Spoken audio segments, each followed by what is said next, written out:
I got 5 things that God's no is. And I want you to write this down. I want you to come back. I want you to reread it.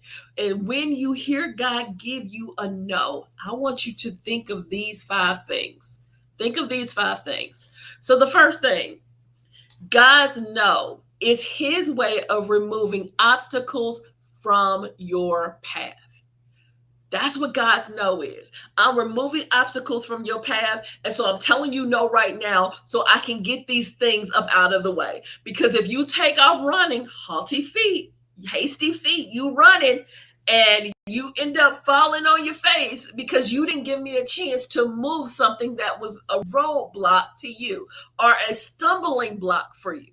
And so I need time to move some things into place. And it could be that God is moving things that's supposed to be aligned when you get there. And so because you're moving so fast, God hasn't had a chance to put the connections together. And so you just move and you arrive at the point, but there's nothing there. Or you arrive at the point and there's a big hole in the middle of it because God hasn't told you it's time to move yet. Moving too early is just as dangerous as moving too late. So God, don't let me get to the place where I'm supposed to be and I'm too early for the blessing. And now I'm just standing around thinking you're not going to show up. When really you're telling me, hold on for a second.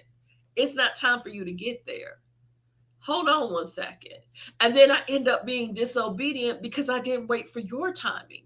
That's just as dangerous as you delayed obedience. So I'm going to just wait around, God, because I'm just being lazy and I'm just sitting around. And I know that's a sin too.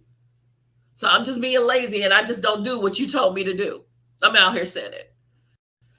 Let's go to thing number 2. God's no is a way to reroute or redirect you to the next destination or get you back on track.